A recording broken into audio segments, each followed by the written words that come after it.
So hello everyone, welcome to this class. So last class हमने किया था modular arithmetic पे पार्ट 2 और आज का है सेशन पार्ट 3 भाग 3 है, जहाँ पे हम कॉन्ग्रुएंसेस पे कुछ उनके प्रॉपर्टीज़ कुछ उनसे रिलेटेड थ्योरम्स को स्टडी करेंगे। और मे बी अगर ये सेशन अगर आज का था सारे थ्योरम्स अगर इस सेशन पे कंप्लीट हो जाते हैं देन वेल एंड गुड। अगर नहीं हो पाया तो इसके बाद एक और इसका सेकेंड पार्ट आएगा जो कि प्रॉपर्टीज़ और थ्योरम से बेस्ड होगा। तो we will try to cover up all the theorems, ठीक है। एंड ऑल्सो अगर आपको हमारे वीडियोस और हमारे क्लासेस आपको अच्छे लगते हैं, आपको समझ में आता है, तो चैनल को सब्सक्राइब करना ना भूलें, ताकि जब आपको नोटिफिकेशन आए तो आप उन वीडियोस को मिस ना करें और अच्छे से राइट टाइम सही टाइम में आप इनको पढ़ लें और आपके एग्ज़ाम की तैयारी अच्छे से हो जाए, ये हम चाहते हैं। और अगर आपको हमारे कोर्सेज परचेज़ करने हैं तो डिस्क्रिप्शन पे दिए गए लिंक है, वो उस लिंक पे जाएं और हमारे ऐप डाउनलोड करें। हाँ, बाकी आपको क्या करना है आपको पता ही है। तो ज़्यादा टाइम वेस्ट ना करते हुए let's start part 3 of modular arithmetic. Okay, तो यहाँ पे हम पढ़ने वाले हैं प्रॉपर्टीज़ ऑफ कॉन्ग्रुएंसेस। तो पहला प्रॉपर्टीज़ यानी पहला थ्योरम हमारा है, थ्योरम 1 कहता है कि अगर a और b अगर कोई दो इंटीजर हैं और m भी एक पॉजिटिव इंटीजर है तो a congruent b mod m पे हमें क्या मिल सकता है, a is equal to b plus M Q हम उसे लिख सकते हैं। ये हमारा थ्योरम 1 है। Let me make it more precise. ये है कॉन्ग्रुएंट, ठीक है। तो जहाँ पे देखिएगा, इस पार्ट को देखिएगा, कहीं पर भी कॉन्ग्रुएंट पार्ट है मॉड वाले में, वहाँ पे इक्वल टू का साइन आ चुका है। तो एक्चुअली यहाँ मिसप्रिंट हो रहे बार बार, ये सिंबल आ रहा नहीं है, क्लियर। तो प्लीज़ सॉरी फॉर दैट, लेकिन आप थोड़ा अपना दिमाग लगा लीजिएगा कि वो कॉन्ग्रुएंट का साइन है। ये 3 साइन हो गए यहाँ पे, क्लियर। ओके, तो हम क्या कह रहे थे कि जहाँ पे भी अगर हमारे पास 3 टर्म है, लेट्स से 3 टर्म है a, b एंड m, और उनके बीच में रिलेशन क्या आ रहा है, a congruent b mod m। अगर ऐसा कोई रिलेशन है, जो बच्चे पहली बार आ रहे हैं इस वीडियो को पहली बार देख रहे हैं, उनके लिए मैं बता दूं कि ये रिलेशन क्या कहता है। ये रिलेशन ये कहता है कि अगर a congruent b mod m है तो a minus b by m divisible होगा, याद रखिए। और अगर डिविजिबल होगा तो ऑब्वियसली कुछ एक टर्म आएगा, लेट्स से q, जिसका वो आंसर होगा। अंडरस्टूड। एक एग्जांपल लेके चलते हैं। फॉर एग्जांपल अगर मैंने लिया लेट्स से 56 कॉन्ग्रुएंट 11 मॉड 9, तो इसका मतलब क्या हो गया, ये हमारा a पार्ट हो गया, ये हमारा b पार्ट हो गया, ये हमारा m पार्ट हो गया।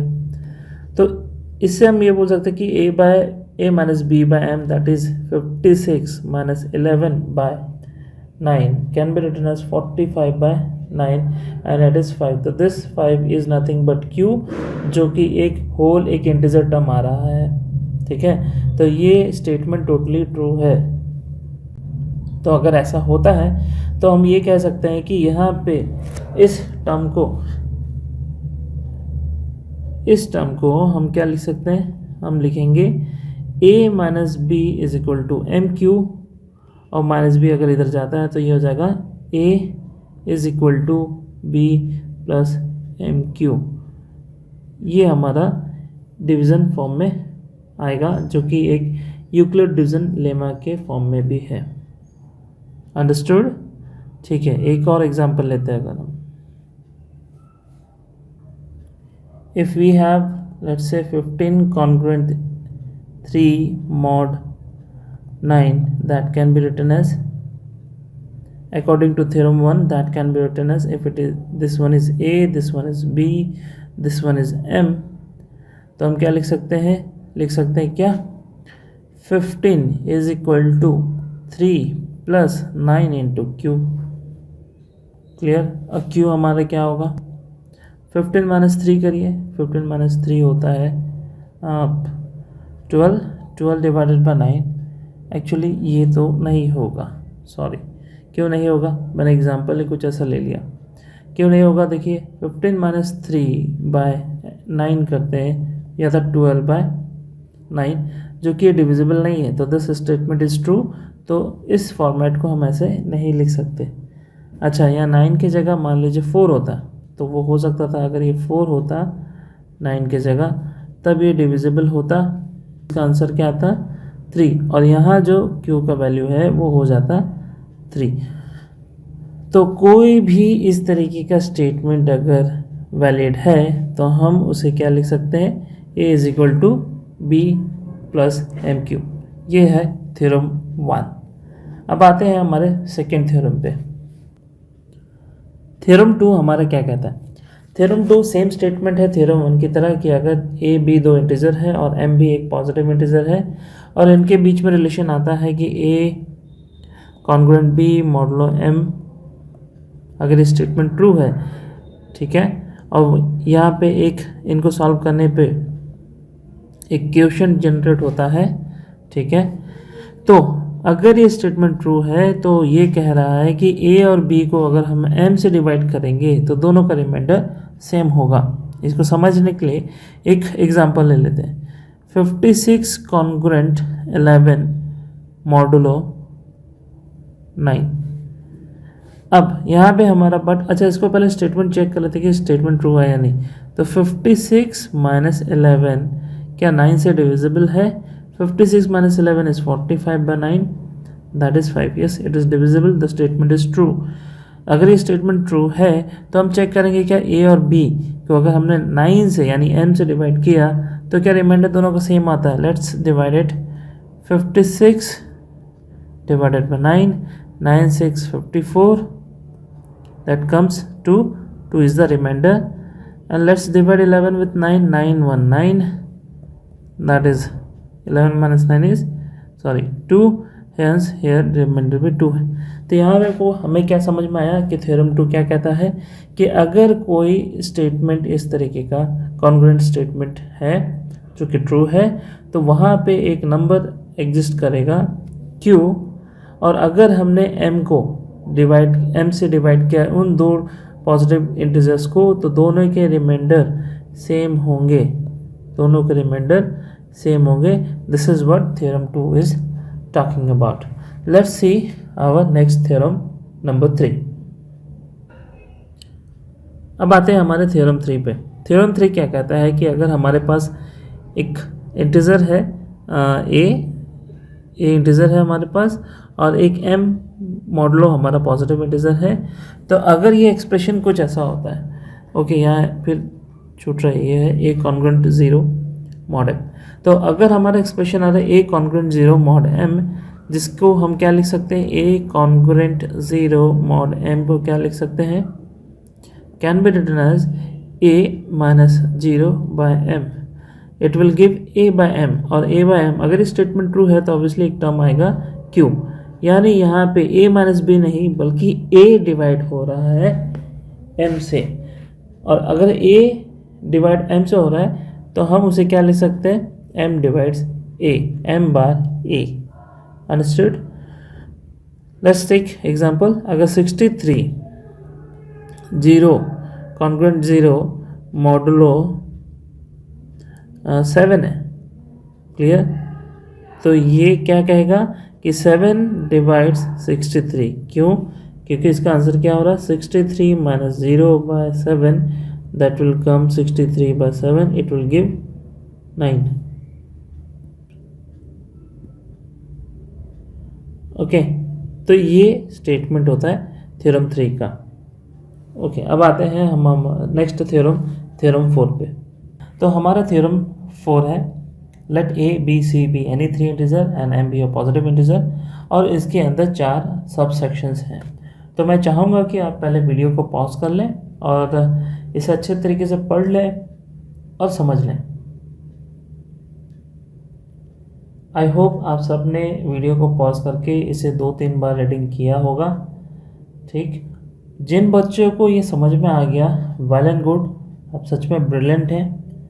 बट जिन बच्चों को समझ में नहीं आया, मैं उनको समझाता हूँ कि आखिर ये थ्योरम कहना क्या चाहता है। लेकिन उसको समझने से पहले हम कुछ एग्जाम्पल्स लेते हैं। एक एग्जाम्पल लेते हैं। मान लीजिए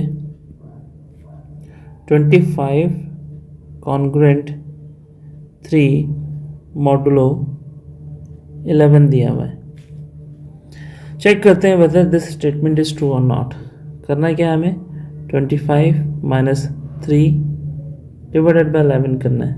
आंसर क्या होगा, 22/11, दैट इज ट्रू। आंसर हमारा होल नंबर या इंटीजर में आ रहा है, डेसिमल पे नहीं होना चाहिए या कोई अदर फॉर्म में नहीं होना चाहिए एक्सेप्ट दिस इंटीजर फॉर्म। ये हमारा स्टेटमेंट ट्रू है, ये स्टेटमेंट हमारा ट्रू है। तो हमको क्या दिया गया था, हमें दो नंबर दिए गए थे 25 और 3 और एक मॉडुलो दिया गया था 11। तो कहा गया था कि अगर हमें दो इंटीजर दिए गए 25 और 3 और एक पॉजिटिव इंटीजर है 11, तो इनके बीच, इन तीनों के बीच एक रिलेशन पैदा होगा जिसे हम मॉडुलर अरिथमेटिक फॉर्म में लिखेंगे क्या, कॉन्ग्रुएंट, यानी 25 congruent to 3 modulo 11 is totally true. Understood. अब यहाँ पे थोड़ा सा चेंजेस करते हैं। थोड़ा सा चेंजेस यानी क्या, हम सिर्फ निकालते रिलेशन 25 एंड 11 पे। क्या ये स्टेटमेंट ट्रू होगा, ये हम चेक करेंगे। ठीक है, यानी हम a का वैल्यू 25 लेंगे, b का वैल्यू भी 25 लेंगे और चेक करेंगे कि ये स्टेटमेंट ट्रू है या नहीं। तो अगर a और b हमारा दोनों सेम है तो मैं ये लिखूंगा कि 25 congruent to 25 modulo 11, whether this statement is true और नॉट। मेरे करने से पहले आप सब आंसर अपने मन से बता दीजिए, ये होगा या नहीं होगा। यस, ये होगा, क्योंकि 25 minus 25 upon 11 it will give 0 upon 11, it will give answer 0, it is an integer. okay, understood। तो ये भी पॉसिबल है, क्लियर है। ओके, और क्या रिलेशन बन सकता है। अच्छा, ये चीज़ अगर मैंने ए और बी को चेंज कर लिया, अब ये मेरा बी पार्ट हो जाएगा और ये मेरा ए पार्ट हो जाएगा, ये एम ही रहेगा।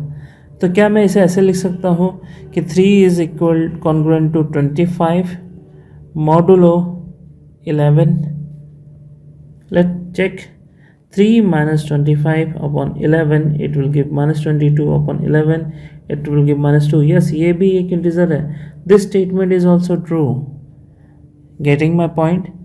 तो अगर मान लीजिए हमारे पास ए, बी एंड एम ऐसे 3 इंटीजर दिए गए हैं, तो मैं ये कह सकता हूँ कि ए से एक रिलेशन बनेगा जब मॉडुलो एम होगा, तब ये स्टेटमेंट ट्रू है। बी का भी बी से रिलेशन बन सकता है व्हेन मॉडुलो एम है। साथ ही साथ ए कॉन्ग्रुएंट बी मॉडुलो एम भी स्टेटमेंट ट्रू होगा, और B congruent A modulo M statement भी ट्रू होगा। कंडीशन ये, उनका आंसर इंटीजर पे होना चाहिए। क्लियर है। तो यहाँ 2 टर्म की बात चल रही थी। क्या हो अगर हम यहाँ पे 3 टर्म ले ले, ए बी एंड सी, और एम मॉडुलो हमारा होगा, तब भी हम ये कहेंगे कि A congruent C modulo M is correct, या B congruent C modulo M is also correct, या फिर C congruent A modulo M correct, C congruent B modulo M is also correct. अगर इन सब का आंसर, ये क्यू का जो वैल्यू है अगर इंटीजर है, तो ये सब के सब करेक्ट होंगे, अगर हमें ऐसे 4 इंटीजर दिए गए हैं तो। आई होप आप सबको ये एग्जाम्पल समझ में आ गया होगा, क्योंकि अभी हम थ्योरम 4 जब पढ़ेंगे तब यहाँ पे वो अंडरस्टैंडिंग लगने वाला है। चलिए आते हैं अपने थ्योरम नंबर 4 पे। तो हमारा थ्योरम नंबर 4 कहता क्या है कि अगर ए बी सी अगर कोई 3 इंटीजर है और एम एक पॉजिटिव इंटीजर है, तो पहला कंडीशन क्या है। पहला कंडीशन ये है कि ए का ए के साथ रिलेशन होगा मॉड m में अगर a का a के साथ अगर ऐसा रिलेशन होता है, या b का b से भी होता है, या c का c से भी रिलेशन होता है, यहाँ पे a कॉन्ग्रुएंट a अगर है, तो ऐसे रिलेशन को हम कहेंगे रिफ्लेक्सिव। ध्यान दीजिएगा, यहाँ पे सेम टर्म से रिलेशन अगर निकाला जा रहा है, दिस इज कॉल्ड रिफ्लेक्सिव। ये आपने सेट में भी पढ़ा होगा, रिफ्लेक्सिव। ठीक है। सेकेंड पॉइंट क्या कहता है कि अगर a और b में a कॉन्ग्रुएंट टू b है, ठीक है, मॉड m है, और b congruent to a mod m है, अगर ऐसे रिलेशन दोनों में आ रहे हैं, एक ऐसे नंबर्स बन रहे हैं जहाँ पे दोनों पे रिलेशन आ रहा है, तो ऐसे रिलेशन को भी हम क्या कहते हैं, सिमेट्रिक। क्लियर। तीसरा रिलेशन क्या कहता है हमारा, अगर a congruent b mod m है और b congruent c mod m है, ये दो रिलेशन है, और साथ ही साथ अगर हमें a congruent c mod m अगर आ रहा है, देखिए a का b से रिलेशन, b का c से रिलेशन, और a का c से रिलेशन भी अगर आ रहा है, जहाँ पे तीनों में मॉडुलर यानी रैप राउंड नंबर m हमारा सेम है, ऐसे रिलेशन को हम कहते हैं ट्रांजिटिव। क्लियर। फिर से मैं रिकॉल करवा देता हूँ, a का a से relation with in mod m हम कहेंगे reflexive, not only a, b का b से रिलेशन, c का c के रिलेशन को भी हम रिफ्लेक्सिव कहेंगे। उसी तरह से अगर b से कॉन्ग्रुएंट है और एक और रिलेशन आ रहा है कि b भी a से कॉन्ग्रुएंट है with having same modular m, हम ऐसे रिलेशन को कहेंगे सिमेट्रिक। अगर a का b से रिलेशन है, b का c से रिलेशन है, और साथ ही साथ a का भी c से रिलेशन शो हो रहा है, ये सारे के सारे स्टेटमेंट अगर ट्रू हो रहे हैं, तो तीनों रिलेशन को हम कहेंगे कि this is transitive in nature. Getting my point. और चौथा जो रिलेशन है कि अगर a का b से a कॉन्ग्रुएंट b है, ठीक है, तो हम उसमें minus of a minus of b भी ऐड कर सकते हैं, यानी इनका रिलेशन नेगेटिव में भी सेम होगा। तो ये चार रिलेशन आ रहे हैं with theorem 4। Now let's see theorem number 5।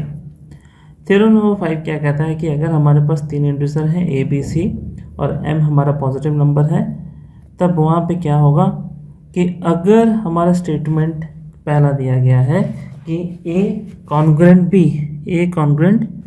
b है हमारा, ठीक है, मॉडुलो m पे, तो हम क्या लिख सकते हैं उसे, a is equal to b plus M Q mod m। क्या आपको कुछ थोड़ा सा चेंज दिख रहा होगा, ठीक है, ध्यान से देखिए। यहाँ कहा क्या था कि a congruent b mod m है,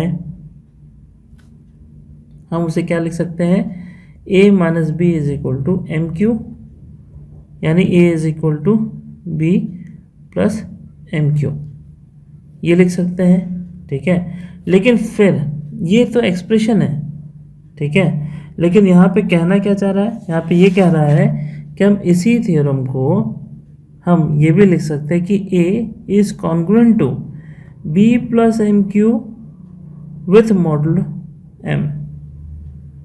दोनों में डिफरेंस समझिए, यहाँ पे गलती क्या हुआ, यहाँ पे आप इक्वल टू मत समझिएगा, ये भी कॉन्ग्रुएंट ही है। समझिए अच्छा से कि अगर a congruent to b modulo m है, तो we can write this as a minus b is equal to mq, and that will give a is equal to b plus mq. This is a statement. But ये जो है ये modular arithmetic का, sorry यहाँ तक modular arithmetic का congruence part है। यानी अगर ये स्टेटमेंट अगर ऐसा आता है तो ये भी एक कहीं ना कहीं कॉन्ग्रुएंस को फॉलो अप कर रहा है विथ हैविंग मॉडुलर m। अगर आपको समझ में नहीं आया तो एक एग्जांपल लेते हैं हम। Let's take an example. For example if I will write 79 congruent 31 modulo 8, इसका मतलब क्या हुआ कि 79 minus 31 can be divided by 8. Let's see whether this statement is true or not. 79 minus 31 will give you how much? 9 minus 1 8, 7 minus 3 4, by 8 this will give 6. So this statement is true. Understood? तो अब यहाँ से ये हमारा part हो गया ए, ये हमारा पार्ट हो गया बी, ये हो गया हमारा एम। यहाँ से हम ये लिख सकते हैं कि 79 कैन बी रिटन एज, जो कि अभी हमने पढ़ा कि A is equal to B plus M Q लिख सकते हैं। तो यहाँ पे 79 को हम लिख सकते हैं 31 प्लस 8 इंटू 6, ये फॉर्मेट लिख सकते हैं, ये हमारा स्टेटमेंट आएगा। बट थ्योरम 5 ये कहता है कि यही स्टेटमेंट क्या हो जाएगा, यही स्टेटमेंट बन जाएगा 79 congruent to 31 plus 8 into 6 with modulo 8। यही स्टेटमेंट आखिरकार कॉन्ग्रुएंट भी हो जाएगा। समझ में आ रहा है? तो ये पूरा पार्ट जो हमारा है ये अब हो जाएगा हमारा, ये हो गया हमारा ए, ये हमारा हो गया बी, और ये हो गया हमारा एम। तो लेट्स चेक क्या होता है। 79 minus 31 plus 8 into 6 by 8 will give what? This is 79 minus 31 plus 48 upon 8. It will give 79 minus 79 upon 8. It will give 0. This is answer true. तो ये भी ऐसा पॉसिबल है, यानी कि थ्योरम एम ये कहना चाहता है कि for every integer of Q हम क्या कर सकते हैं, एनी मल्टीपल या multiple of M can be added और remove from either side of the congruence modulo. तो यहाँ पे m इंटू क्यू भी अगर हम मल्टीप्लाई करते हैं उस टर्म में, तो वो भी एक कॉन्ग्रुएंस मॉडुलो, एक मॉडुलर अरिथमेटिक में फॉर्म हो जाता है। सेम थ्योरम 5 का सेकेंड पार्ट क्या कहता है कि if a is congruent to b plus c modulo m, तो that can be written as a minus c congruent b modulo m। यानी कि अगर कोई टर्म अगर हमने ऐड किया है तो a term on either side of the congruence can be transferred to the other side by changing its sign. तो यह जो सी वाला पार्ट है, ये सी वाला पार्ट ये ए की तरफ चले गया, ट्रांसफर्ड हो गया दूसरे साइड पे जहाँ पे साइन चेंज हो गया। लेकिन यहाँ पे कंफ्यूज मत होना, जब हमने लिखा ए कॉन्ग्रुएंट बी प्लस सी मॉडुलो एम, तो बहुत बच्चों को लगे कि सी तो मॉडुलो एम के साथ मल्टीप्लाइड है, तो अगर ये मल्टीप्लाइड है तो सी यहाँ के डिवाइड होना चाहिए। That is totally wrong. ये मॉडुलो एम कोई ऑपरेशन नहीं है यहाँ पे, ये जस्ट एक इन्फॉर्मेशन है। Getting my point? यहाँ पे लेट मी टेल यू,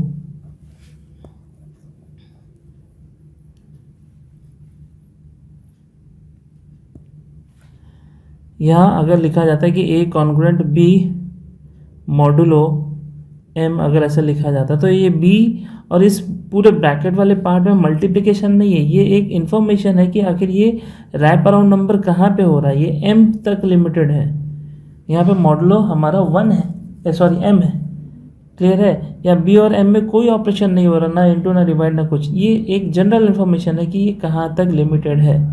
तो जब यहाँ पर लिखा गया है a congruent to b plus C, तो ये b प्लस सी तो है, लेकिन ये किसने तक के लिमिटेड में है, ये मॉडुलर m तक के लिमिटेशन में है, या c और m के बीच में कुछ भी नहीं हो रहा है। तो c को हम यहाँ पे ले सकते हैं थ्योरम 5 में। सेकंड पार्ट ये कहता है कि any term on the other side of the congruence can be transferred, या तो b को ले लो या c को ले लो, आपकी मर्जी। तो मैं c को अगर लेता तो a minus C congruent to b भी हो जाएगा अंडर मॉडुलो m के तहत। अगर आपको अभी भी क्लियर नहीं है तो एक एग्जांपल से इसको समझते हैं। एक एग्जांपल लेते हैं। मान लीजिए मैंने लिया 79 कॉन्ग्रुएंट टू 7 मॉडुलो 8। क्लियर? नहीं, ये तो ये नहीं होगा।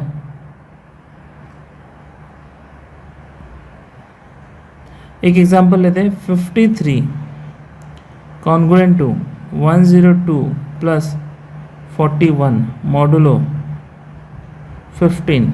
अगर ऐसा कोई एक्सप्रेशन आ रहा है, ठीक है, weather this statement is true और नॉट। लेट्स सी कि 53 ये पार्ट हमारा ए हो गया और ये पूरा पार्ट हमारा बी हो गया और ये हो गया हमारा एम। तो 53 माइनस 102 प्लस 41 बाय 15 ये डिविजिबल है या नहीं? Let's see. 53 minus this will come 143 upon 15, this will give minus 90 upon 15, this will come 6, sorry minus 6. yes, it is divisible by 15। ये स्टेटमेंट करेक्ट है। लेकिन क्या हो अगर यहाँ पे कहा जाए कि अगर हम थ्योरम 5 का सेकेंड पार्ट अगर फॉलो अप करें, अगर आपको बैकग्राउंड में कोई नॉइज़ आ रहा होगा तो इट्स अबाउट रेनिंग, बारिश हो रही है, तो सॉरी फॉर दैट, उसमें कुछ हम कर नहीं सकते। तो अब हमारे थ्योरम 5 के अकॉर्डिंग अगर इसको हम ऐसे लिखें कि मान लो मुझे 41 को इधर लेना है, तो I can write same statement as 53 minus 41 congruent to 102 modulo 15। तब ये पार्ट हमारा ए हो गया, ये पार्ट हमारा बी हो गया, ये एम हो गया। Let's check whether this is true और not. A minus B by M, तो 53 minus 41 A minus B is 102 upon M, sorry upon 15 will is it divisible by 15 or not? 53 minus 41 will gives 12 minus 102 by 15, ये आ रहा है हमारा क्या 90 minus 90 upon 15 and again minus 6। This is true.